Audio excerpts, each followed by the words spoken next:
روزانہ عصر کی نماز کے بعد میں نے یہ ایک چھوٹی سی تسبیح پڑھی۔ اب ہر مہینے کروڑوں روپے کماتا ہوں۔ میرے بھائیوں اور میری بہنوں، آج ایک ایسا عمل آپ کی خدمت میں پیش کرنے جا رہا ہوں جو نماز عصر میں آپ نے کرنا ہے۔ جو شخص غریب ہے، تنگ دست ہے، بے سہارا ہے، اس شخص کو چاہیے وہ اس عمل کو ضرور کر لے۔ اس وظیفے سے انشاءاللہ تعالی اس کا سارا قرضہ بھی اتر جائے گا، لاکھوں کروڑوں روپے کا وہ مالک بھی بن جائے گا۔ اللہ تعالیٰ اس عمل کی برکت سے انشاءاللہ اللہ تعالیٰ اس بندے کو ارب پتی بنا دے گا۔ اگر وہ فقیر ہے، تنگ دست ہے، کچھ بھی اس کے گھر میں نہ ہو، اپنا گھر گاڑی بنگلہ کچھ بھی اس کے پاس نہ ہو، ایسا بندہ بھی اس عمل کو اگر کر لیتا ہے تو انشاءاللہ تعالیٰ کچھ ہی دنوں کے اندر اس کا مقدر سنور جائے گا، اس کی قسمت بدل جائے گی۔ اور یہ عمل آپ روز چلتے پھرتے بھی پڑھ سکتے ہیں، اٹھتے بیٹھتے بھی کر سکتے ہیں، یا مخصوص وقت میں بھی پڑھ سکتے ہیں۔ یہ عمل بڑا آسان ہے۔ میرے بھائیوں اور بہنوں، جو کاروبار کی وجہ سے پریشان ہیں، نوکری کی وجہ سے پریشان ہیں، جن کے گھروں کے اندر تنگ دستی نے ڈیرے ڈال دیے ہیں، بے روزگاری جن کے گھر سے ختم نہیں ہوتی، رزق جن کے گھر میں آتا نہیں، انشاءاللہ رزق ان کا دیوانہ ہو جائے گا، رزق ان کے پیچھے پیچھے آئے گا۔ جو لوگ یہ عمل کر چکے ہیں، انشاءاللہ 100% انہوں نے اس عمل سے رزلٹ حاصل کیا ہے، 100% اس عمل کو مجرب پایا ہے۔ آپ بھی انشاءاللہ اس عمل سے مایوس نہیں ہوں گے۔ یہ عمل کبھی کسی کو مایوس نہیں کرتا، یہ بڑا آسان عمل ہے۔ لیکن اس سے پہلے میری ایک بات اپنے ذہن میں رکھ لیں، یہ میری ایک نصیحت کو اپنے گلے باندھ دیں۔ اگر آپ کے حاسدین ہیں جو آپ کے پیچھے پیچھے ہر وقت لگے ہوئے ہیں، اللہ تعالیٰ اس عمل کی برکت سے آپ کو حاسدوں کے شر سے بھی محفوظ فرما لے گا۔ لیکن آپ نے یہ 3 کام اپنی زندگی میں ضرور کر لینے ہیں۔ آپ کو ساری زندگی، آپ کی نسلوں کو ساری زندگی اللہ تعالیٰ کسی کا محتاج نہیں ہونے دے گا۔ یہ میں آپ کو ایک بہت ہی اہم نکتہ بتا رہا ہوں، اس پر توجہ کیجیے گا، اس کو اپنی زندگی میں اور اپنی اولاد کی زندگیوں میں داخل کریے۔ یقین جانیے آپ اربوں خربوں میں کھیلیں گے، اور الحمدللہ اس عمل کے بعد اللہ تعالیٰ آپ کی قسمت، آپ کے مقدر کو کھول دینا ہے، اور اللہ تعالیٰ آپ کی توبہ کو قبول فرما لینا ہے۔ اس عمل کی برکت سے گناہوں کی بخشش ہوتی ہے، انسان پاکیزہ اور صاف ستھرا ہو جاتا ہے، انسان کا عبادت میں دل لگنے لگ جاتا ہے، گناہوں سے بندے کو نفرت ہو جاتی ہے۔ اس عمل کے جتنے بھی فائدے میں آپ کو بتاؤں وہ کم ہیں، لیکن جب اس عمل کو آپ کریں گے، آپ کو پہلے دن ہی اس عمل کی تاثیر ملے گی، اور انشاءاللہ اللہ تبارک و تعالیٰ کا ایسا کرم ہوگا کہ آپ کے گھر کے اندر کہاں کہاں سے رزق آئے گا، جہاں سے آپ کا گمان اور تصور بھی نہیں جاتا۔ میرے بھائیوں اور میری بہنوں، وظیفہ شروع کرنے سے پہلے میں آپ کو نماز عصر کی فضیلت سے آگاہ کرنا چاہتا ہوں۔ نبی کریم صلی اللہ علیہ وآلہ وسلم نے فرمایا، جس کی نماز عصر چھوٹ گئی، گویا اس کا گھر اور مال سب لٹ گیا۔ یعنی عصر مبارک نماز کا فوت ہونا بربادی اعمال میں سے ہے۔ پیارے آقا صلی اللہ علیہ وآلہ وسلم ارشاد فرمایا، وہ شخص ہرگز جہنم میں نہیں جائے گا جو سورج نکلنے سے پہلے اور سورج ڈوبنے سے پہلے نماز پڑھے، یعنی جو فجر اور عصر کی نماز ادا کرے۔ حضرت جریرہ رضی اللہ تعالیٰ عنہ فرماتے ہیں، ہم لوگ نبی کریم صلی اللہ علیہ وآلہ وسلم کی خدمت میں حاضر تھے۔ آپ صلی اللہ علیہ وآلہ وسلم نے 14ویں رات کے چاند کی طرف دیکھا، پھر فرمایا، تم لوگ اپنے رب کو اس طرح دیکھو گے جیسے اس چاند کو دیکھ رہے ہو۔ اسے دیکھنے میں تم کو کسی بھی قسم کی مشقت اور تکلیف نہیں ہوگی۔ اس لیے اگر تم سورج کے طلوع سے پہلے، فجر اور غروب سے پہلے عصر کی نماز کے پڑھنے میں کوتاہی نہ کرو، ہو سکے تو ایسا ضرور کرو۔ پھر آپ نے اس آیت مبارکہ کی تلاوت کی، جس کا ترجمہ ہے، سورج نکلنے اور ڈوبنے سے پہلے اللہ کی پاکیزگی بیان کرو۔ حدیث پاک میں ہے، رسول اللہ صلی اللہ علیہ وآلہ وسلم نے فرمایا، جو فجر اور عصر کی نماز پڑھے وہ جنت میں داخل ہوگا۔ میرے بھائی اور میری بہنوں، اللہ پاک کے جو اسماء الحسنی ہیں، ان کو پڑھنے کے بے شمار فضائل اور برکات ہیں۔ ان کی تعریف میں ایک حدیث پاک حضور نبی کریم صلی اللہ علیہ وآلہ وسلم کا فرمان ہے کہ اگر کوئی شخص اللہ تعالیٰ کے 99 جو نام ہیں ان کو یاد کر لیتا ہے، یا ان کو پڑھ کر اللہ سے دعا مانگتا ہے، یا ان کا معنی یاد رکھ لیتا ہے، ان پر عمل کرتا ہے، تو وہ جنت میں جائے گا۔ اللہ پاک کے جو سارے نام ہیں وہ بے شمار فضائل اور برکات کے حامل ہیں، اور ان کو پڑھ کر اللہ پاک سے اپنی مشکلات کے حل کے لیے دعا کریں۔ انشاءاللہ آپ کی جو مشکلات ہیں وہ فوراً حل ہو جائیں گی۔ محترم ناظرین، اللہ جل شانہ ہم پر بہت مہربان ہے، اور اللہ کی مہربانی کا صدقہ ہے کہ اس نے ہماری ضرورت کی تمام چیزوں کو بہت زیادہ مہیا فرمایا ہے۔ جس چیز کی ہمیں سب سے زیادہ ضرورت ہے وہ سب سے زیادہ ہے، اور جس چیز کی ضرورت کم ہے وہ کم ہے۔ اس کا مطلب ہے کہ اللہ تعالیٰ ہمیں نوازنا چاہتے ہیں، ہمیں عطا فرمانا چاہتے ہیں۔ تو یہ بھی معلوم ہوا کہ جو زیادہ ضروری چیز زیادہ عام ہوتی ہے۔ یہ قانون دنیاوی چیزوں میں بھی ہے اور آخرت کی چیزوں میں بھی ہے۔ دنیاوی چیزوں میں یہ قانون اس طرح دیکھا جا سکتا ہے کہ ہمیں جس چیز کی سب سے زیادہ ضرورت ہے وہ ہوا ہے۔ ہوا کے بغیر ہم چند لمحے بھی زندہ نہیں رہ سکتے۔ تو اللہ جل شانہ نے ہوا کو بہت عام فرما دیا۔ اس پر کسی کا کچھ خرچ نہیں ہوتا، اور اگر کوئی شخص اس کو کسی جگہ سے نکالنا بھی چاہے تو اس کا نکالنا مشکل ہے، اس کا لانا مشکل نہیں ہے۔ اس کے بعد جس چیز کی بہت زیادہ ضرورت ہے وہ پانی ہے۔ آپ دیکھ لیں اس وقت اوپر سے پانی برس رہا ہے، بیان کے مطابق بارش ہو رہی ہے۔ کتنا برس رہا ہے کوئی حد و حساب نہیں، پتہ نہیں کتنے بڑے علاقے پر برس رہا ہے۔ اگر خشکی اور پانی کا موازنہ کیا جائے تو خشکی کی مقدار کم ہے اور پانی کی مقدار زیادہ ہے۔ یہی وجہ ہے کہ پانی کے نظام کا اللہ تعالیٰ نے ایک سلسلہ بنایا ہوا ہے۔ سمندر سے پانی بخارات بن کر اڑتا ہے، بادل بن کر چھا جاتا ہے، اور اللہ تعالیٰ کی رحمت بن کر برس پڑتا ہے۔ پھر ہم لوگ اس کو استعمال کرتے اور بہتے پھر سمندر میں چلا جاتا ہے، پھر وہاں سے دوبارہ اٹھا دیا جاتا ہے، اور اسی طرح یہ نظام چلتا رہتا ہے۔ درختوں کے ساتھ اپنے تعلق کو دیکھیں۔ درخت جس چیز کو کھاتی ہے وہ ہمارا فضلہ ہے، جو ہم کھاتے ہیں وہ درختوں کا فضلہ ہے۔ اللہ تعالیٰ نے درختوں کو ہمارے لیے بنایا ہے اور ہمیں درختوں کے لیے ذریعہ بنایا ہے۔ اس کے بعد غلے کا نمبر آتا ہے۔ اگر آپ موازنہ کریں تو غلہ باقی چیزوں کے مقابلے میں زیادہ پیدا ہوتا ہے، جیسے چاول، گندم، مکئی اور دوسری چیزیں۔ مطلب یہ ہے کہ پیٹ بھرنے کے لیے اللہ پاک وافر مقدار میں غلہ پیدا فرماتے ہیں، لہٰذا مہنگا ضرور ہے لیکن باقی چیزوں کے مقابلے میں سستا ہے۔ اگر باقی چیزوں کی طرح بھی یہ بھی مہنگا ہوتا تو شاید لوگ بھوکے مر جاتے۔ الغرض جس طرح اللہ پاک نے جسمانی نظام کو قائم رکھنے کے لیے یہ سلسلہ بنایا ہوا ہے، اسی طرح روحانی نظام کے لیے جو سب سے زیادہ ضروری چیز ہے اس کو بھی بہت عام فرمایا ہے۔ اس پر کوئی پابندی نہیں لگائی، اور وہ اللہ تعالیٰ کا ذکر ہے۔ اللہ تعالیٰ کا ذکر کتنا ضروری ہے، اس کی اہمیت کا تو اندازہ آپ اس سے لگا لیں گے کہ آپ صلی اللہ علیہ وآلہ وسلم کا مبارک ارشاد ہے کہ جو ذکر کرنے والے اور جو نہیں کرنے والے، ان کی مثال زندہ اور مردہ کی سی ہے۔ یعنی ذکر کرنے والے زندہ ہیں اور ذکر نہ کرنے والے مردہ ہیں۔ ذاکر آدمی زندہ ہوتا ہے اور جو ذاکر نہیں وہ مردہ ہوتا ہے۔ اس سے اندازہ کر لیں کہ اللہ جل شانہ نے اس کو ہماری روحانی حیات کے لیے کتنا ضروری قرار دیا۔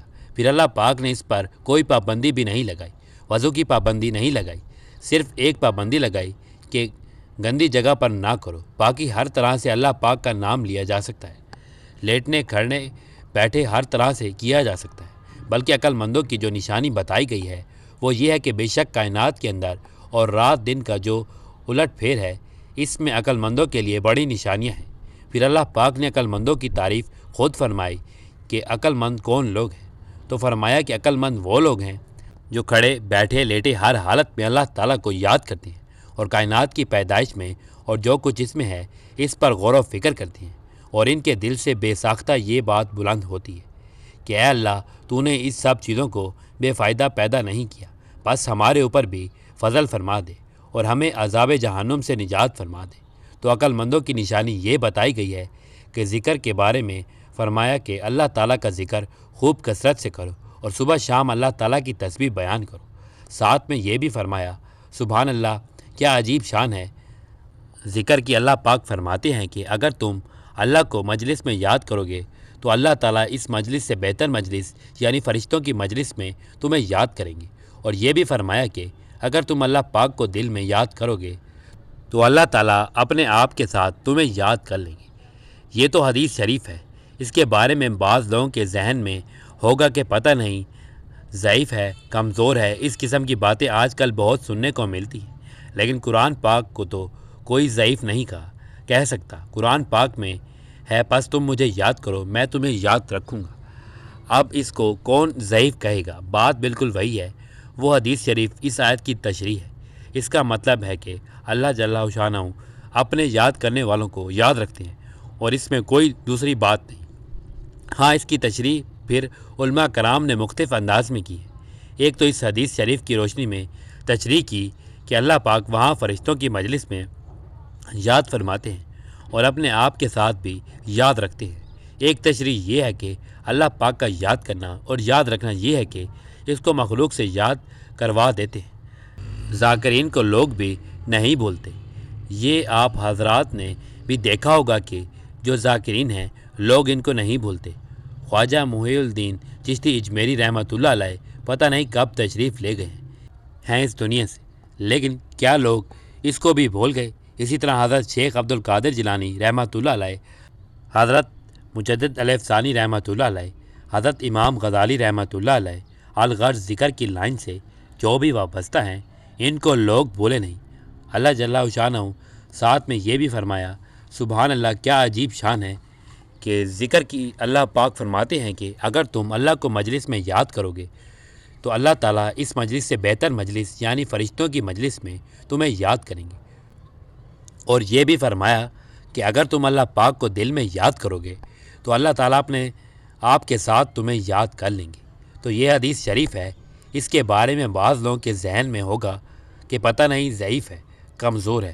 اس قسم کی باتیں آج کل بہت سننے کو ملتی ہیں، لیکن قرآن پاک کو تو کوئی ضعیف نہیں کہہ سکتا۔ قرآن پاک میں ہے، بس تم مجھے یاد کرو میں تمہیں یاد رکھوں گا۔ اب اس کو کون ضعیف کہے گا؟ بات بالکل وہی ہے۔ وہ حدیث شریف اس آیت کی تشریح ہے۔ اس کا مطلب ہے کہ اللہ جل شانہ اپنے یاد کرنے والوں کو یاد رکھتے ہیں اور اس میں کوئی دوسری بات نہیں۔ ہاں، اس کی تشریح پھر علماء کرام نے مختلف انداز میں کی ہے۔ ایک تو اس حدیث شریف کی روشنی میں تشریح کی کہ اللہ پاک وہاں فرشتوں کی مجلس میں یاد فرماتے ہیں اور اپنے آپ کے ساتھ یاد رکھتے ہیں۔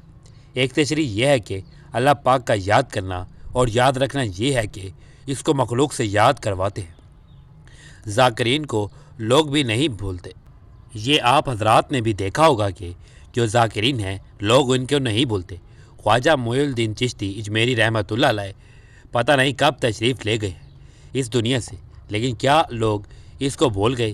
اسی طرح حضرت شیخ عبد القادر جیلانی رحمۃ اللہ علیہ، حضرت مجدد الف ثانوی رحمۃ اللہ علیہ، حضرت امام غزالی رحمۃ اللہ علیہ، الغرض ذکر کی لائن سے جو بھی وابستہ ہے ان کو لوگ بھولے نہیں۔ اللہ جل شانہ ان کو یاد رکھواتے ہیں۔ اس کا مطلب یہ ہوا کہ جو ذکر اللہ ہے یہ خیر کا خزانہ ہے اور ہر طرح کے خیر کے خزانے ہیں۔ اس میں آدمی جتنا چاہے آگے جا سکتا ہے، مگر کیسے؟ حضرت ابراہیم علیہ السلام نے ایک مستند ذریعے سے پیغام دیا ہے، یعنی آپ صلی اللہ علیہ وآلہ وسلم کے ذریعے سے۔ کیا اپنی امت سے کہہ دے کہ جنت میں ایک چٹیل میدان ہے، اگر تم چاہتے ہو کہ اس میں درخت لگ جائیں تو ذکر کرو، یہ جنت کے درخت ہیں۔ سبحان اللہ کہنے سے درخت لگتا ہے، الحمدللہ کہنے سے درخت لگتا ہے، لا الہ الا اللہ کہنے سے درخت لگتا ہے، اللہ اکبر کہنے سے درخت لگتا ہے۔ یعنی ذکر اللہ کی کثرت سے جنت کے درجات بلند ہوتے رہتے ہیں۔ اسی وجہ سے آپ صلی اللہ علیہ وآلہ وسلم نے ارشاد فرمایا کہ تم نرم بستروں پر ذکر کرنے والوں کو ذکر سے نہ روکو۔ بعض لوگ مالدار ہوتے ہیں، اللہ نے ان کو مال دے دیا ہوتا ہے۔ اب جن کو مالدار پیدا کیا ہے تو ظاہر ہے ان کے پاس صوفہ سیٹ بھی ہوں گے، اچھے اچھے بیڈ بھی ہوں گے، قالین بھی ہوں گے، یہ ساری چیزیں ہوں گی، لیکن اگر وہ اللہ کو نہیں بولتے، اللہ کو یاد رکھتے ہیں تو یہ چیز ماشاءاللہ ان کے لیے خیر کا ذریعہ بن رہی ہے۔ مثلا ایک شخص ہے، وہ شاکر ہے، اللہ پاک نے اس کو گاڑی دی، گاڑی میں بیٹھتا ہے تو کہتا ہے اے اللہ تیرا بڑا شکر، تو نے میرے لیے بڑی آسانی پیدا فرمائی، تو بیٹھتے ہی آپ نے کما لیا۔ اگر کوئی اس کی بڑی عزت کرے، اے اللہ تیرا بڑا شکر ہے، تو نے مجھے عزت دی، یہ کہنے پر اس کا کام بن گیا۔ کھانا کھاتا ہے تو کہتا ہے الحمدللہ، کھانا بھی اس کا ذکر بن گیا۔ پانی پیتا ہے تب بھی الحمدللہ، وہی پانی پیتا ہے، اس کے لیے ذکر بن گیا۔ بازار میں پھرتا ہے، چوتھا کلمہ پڑھ لیتا ہے، 30 لاکھ نیکیاں اس کو مل جاتی ہیں۔ اس لیے بازار جانا خیر کا ذریعہ بن گیا۔ اگر مشکل وقت آ گیا تو انا للہ و انا الیہ راجعون پڑھتا ہے تو یہ ذریعہ بن گیا۔ خوشی کا وقت آیا تو اللہ کا شکر ادا کیا، یہ بھی ذریعہ بن گیا۔ ہر حال میں مسلمان کی حیثیت ہی جیت ہے۔ اگر وہ اللہ تعالیٰ کو یاد رکھتا ہے۔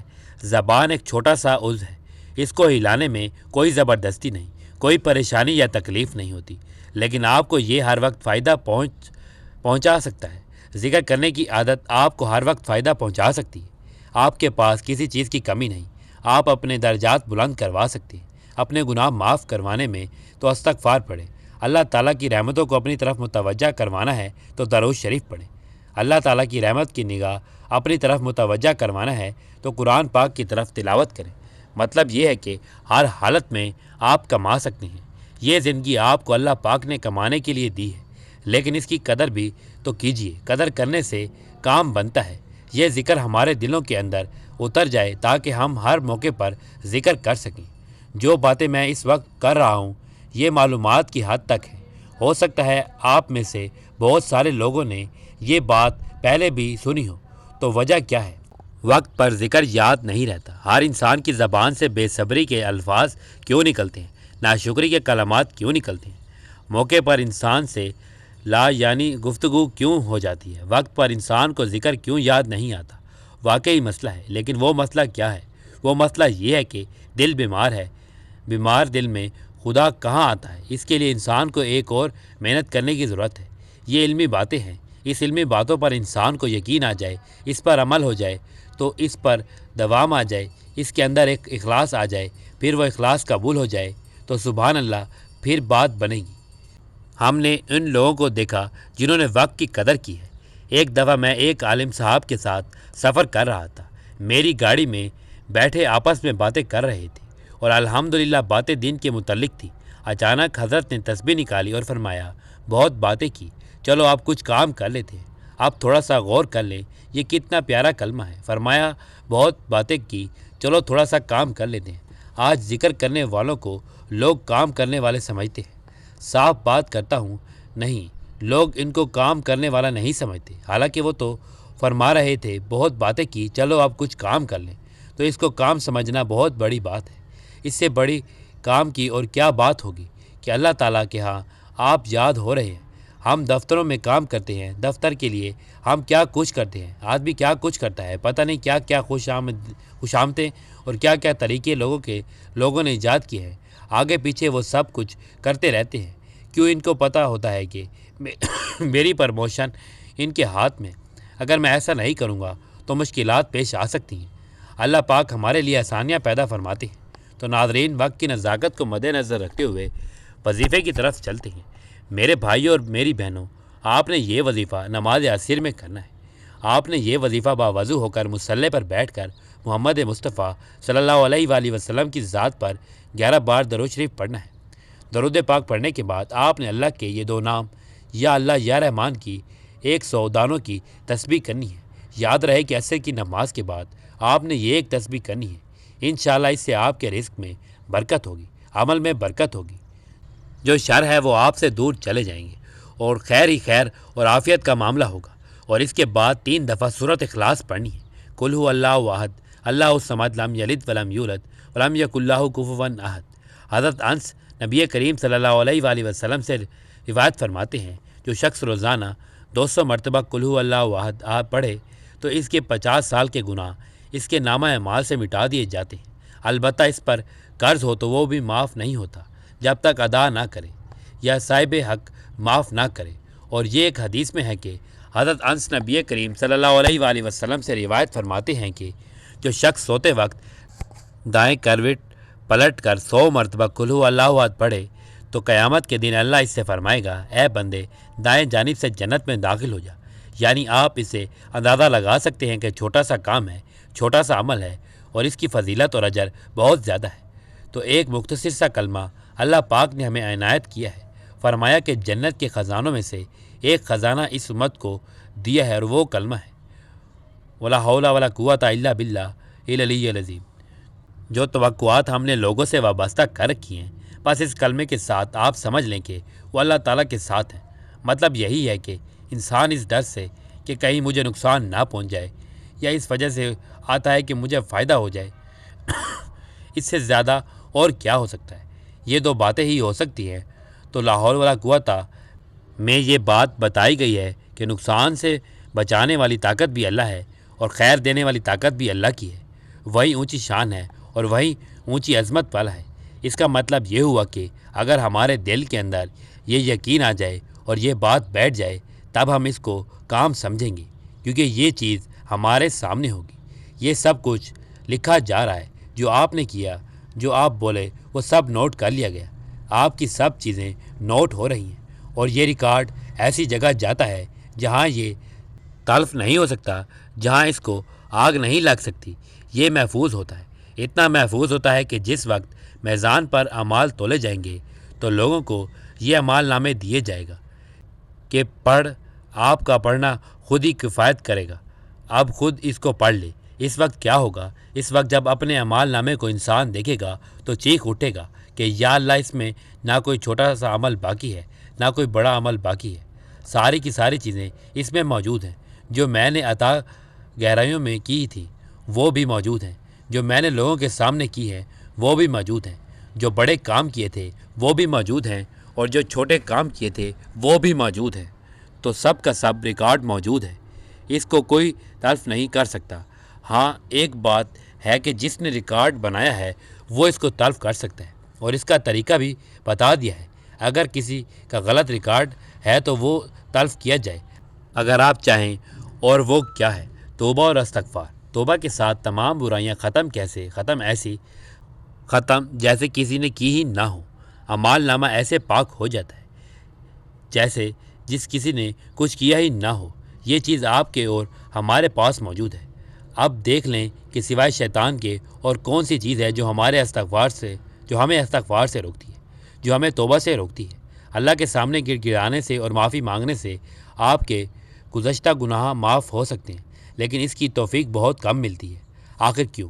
عقل اس بات کا جواب نہیں دے سکتی۔ ہر کوئی چاہتا ہے کہ میرے گناہ معاف ہو جائیں۔ کون ایسا شخص ہے جو نہیں چاہتا کہ میرے گناہ معاف ہو جائیں؟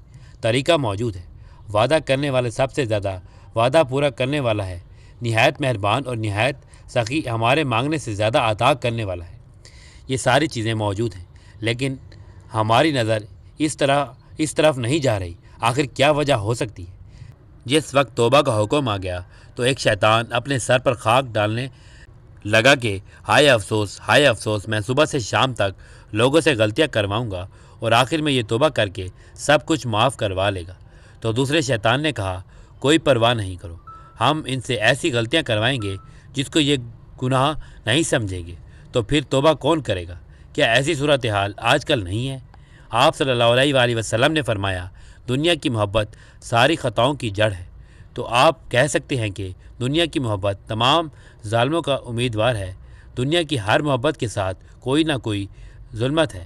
لذتوں کی محبت کے ساتھ الگ، مال کی محبت کے ساتھ الگ، بڑائی کی محبت کے ساتھ الگ، کرسی کے ساتھ الگ، اس طرح چودھری بننے کی خواہش کے ساتھ الگ، ہر چیز کے ساتھ اپنی ظلمت موجود ہے۔ ان ظلمتوں کو کیسے دفع کیا جا سکتا ہے؟ ان کو ہم کیسے پھاڑ سکتے ہیں؟ ان کو پھاڑنے والی چیز اللہ کی ذات ہے۔ اگر ہم لوگ اللہ تعالیٰ کو یاد رکھیں تو اس کا فائدہ یہ ہوگا کہ ہمیں ان چیزوں کے اندر جو ظلمتیں ہیں وہ نظر آ جائیں گی اور ہم محسوس کرنا شروع کریں گے اور اس کے بارے میں فکر کرنے لگیں گے۔ اللہ پاک ہم سب کو حفظ و امان میں رکھے اور میرا سنانا اور آپ کا سننا اپنی بارگاہ الہی میں قبول و منظور فرمائے۔ آمین ثم آمین۔